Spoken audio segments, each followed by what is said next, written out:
This is the stand-up comedian's secret.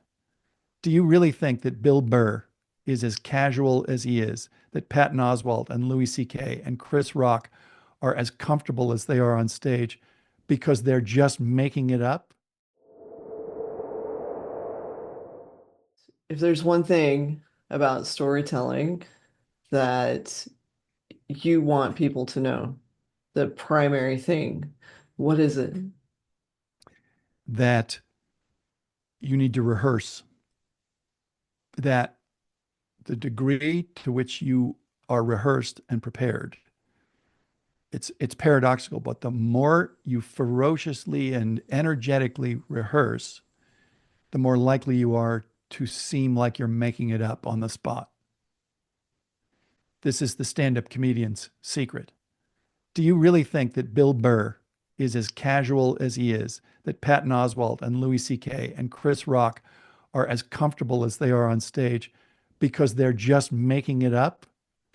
Have they rehearsed the crap out of it so that every word is exactly what they intended to say? What you're watching when you are watching a stand-up comedian is a one-person show. It is a Broadway play in which they have memorized every line and they already know in advance how you're going to react. And they And then probably timed the pause to they see exactly how long they needed to take or how long they could push it to get a better laugh. that is a fact that you just said. They know the timing of the pause. So it's even more intense than a Broadway play, right? A Broadway play's performer, they're just obligated to say the lines with the sufficient emotion. A stand-up comedian, everybody will tell you, comedy is timing. So a stand-up comedian is delivering a piece of music on top of a Shakespearean script, right? It gives you a whole new respect, doesn't it? Oh yeah. So that's why if you ask me what was the one thing a piece of advice is like, you've got to rehearse. You have to be able to tell the story exactly the same way if you want to. And there's a paradoxical freedom. If you can say it exactly the way you want to say it, then you can react to the audience with greater confidence and ease if there's an interruption. Like if anybody gets they tangle you up, it's okay. You're not going to be frustrated that you have to do it again. You're just going to, because you know it so well, you can pick up where you left off. Ah, I saw Jerry Seinfeld on stage in New York, um, and I was astonished. Somebody interrupted him in the middle of the show. It was not a heckler, but it was somebody who was overly enthusiastic, and they blew a bit. oh. And instead of reacting angrily or anything like that, he went off on that tangent for a little bit, just for a little bit, and then he's ever so seamlessly got back onto his previous joke. And I knew what he was doing. And, like 90% of the audience didn't understand what was happening, that they had taken him off his story. And so he was going to have to come back to it because Seinfeld's routine is seamless. It is a show and every bit is in chronological order and every delivery has been, I mean, everybody knows he's a real worksman. I mean, he's a craftsman that Jerry Seinfeld, he sands everything and varnishes it. Everything is perfect. Hmm. Um, and all the stand-ups know, oh yeah, he's very prepared. He's a professional. He's been a professional from the go. But when he got interrupted, he went off on that for a little bit so that it didn't look like he was just plowing forward, that it looked like he was in the moment. And then he got right back onto it. And it wasn't it was more magical to watch him do that than it was to listen to the joke. Like you would just go, oh, I'm watching a professional here. Oh, I'm watching it. taking notes. Yeah. I'm taking notes. So rehearsal, you got to do it. You got to do a lot of it. And some people don't want to. And yeah, and some people don't want to be a professional. So Okay, to each their own. yeah, yeah. That's the path that it takes to get there. You can see the level of work ethic in people when you really start listening to them.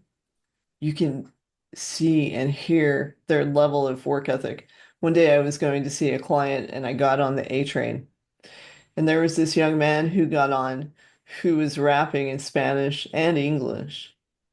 And that guy was like a machine gun in his timing. His Mm. musical timing was amazing, and his storytelling was really incredible.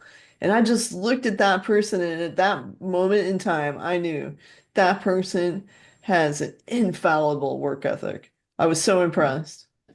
And once you start really realizing what it takes to get to certain levels, you start noticing greatness and you really have an appreciation for it. Yeah, it's the pleasure that you take in seeing the skill level is Ah, part of what makes it so great. Is just you marvel, you go, wow, that's really something. It's you're not just enjoying the food, you're enjoying the virtuosity that it took to prepare the food. You're enjoying that the chef is good. Not hmm. just that the food tastes good, but that the chef is good and has pride. And I want to throw one last thing in, and that is that I want to give your viewers and listeners a tip when it comes to interactions with your boss, Please. which is I worked for the CFO of Saatchi, and it was a very odd reason, but I worked for the CFO, and the CFO's he was very incredibly busy. He was an international CFO, so he was always on planes, and I knew that anytime I had any time with him, it was very precious, and I never wanted to go over. So before I would go up and I would speak to him, I would rehearse and I would time it. And I would rehearse enough to where I could deliver it and I knew I could deliver it in this window. So as a kind of an affectation, whenever I would go up and speak to him, I would say, "Bill, this is going to take me 2 minutes and 48 seconds." Or I would say, "I'm going to ask for you to approve something. It will take me 94 seconds to explain it." And I was usually right. I got within probably 5 or 6 seconds of that timing. Now, what happened was he understood, okay, this is how long this is going to take. So I'm going to sit here and I'm going to let him get it all out.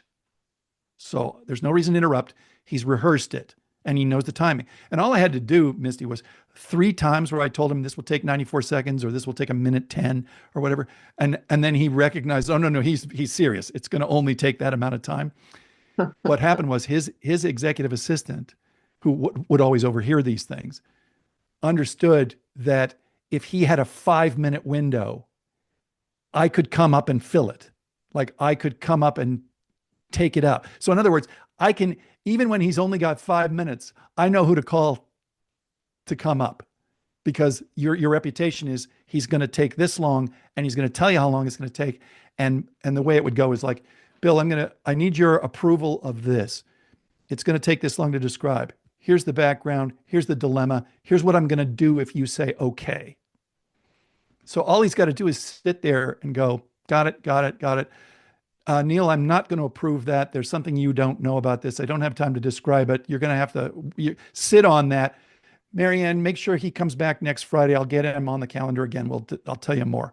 And then I'm off to Paris. So this kind of a little joke, which is it's going to take me this long to do. It's a brand image. It's a brand, and the brand is uh, it's it's the bite-sized decision machine. Hmm. you know. And there would be times when I said, "I'm Bill. I need to complain about this thing. It's going to take me 44 seconds to register my complaint. I don't need you to do anything. I just need you to know this is going on." Hmm. And it's Well, funny because he goes, "Okay, you got that out of your system. All right." But if I come up and I don't tell him it's only going to take 44 seconds, he's sitting there going, "How long am I going to have to listen to this rant?" hmm. Right? He's going to have no patience for that.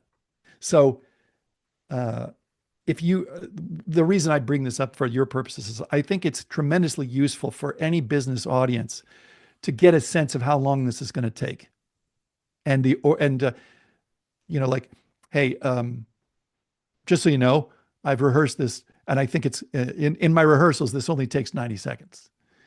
I'm going to tell you this and this and this, and what I'm going to want you to look for is at the end. I'm going to ask you to approve this or not approve this, or you may say at the end, I'm going to ask for your piece of advice.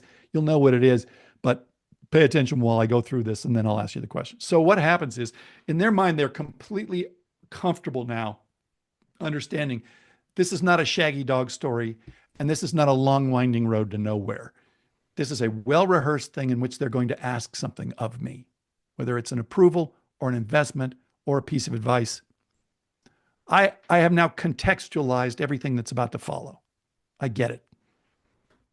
And also a perspective from the other side of the table is when we are going to key decision makers and you get the pleasure or privilege of having the ear of a key decision maker, they have a lot of things on their plate where that 10 minutes that you took could have cost, I don't know, Oh, let's yeah. just make up a number, $100,000 deal just went down the drain because that 10 minutes that they spent was 10 minutes that they needed for something else. Time really is of the essence, as you're saying, Yeah. and time truly is money in this instance. Yeah. So I, I kind of, I started to get to where the rehearsal was as much about knowing how long it would take as being prepared when I walked in.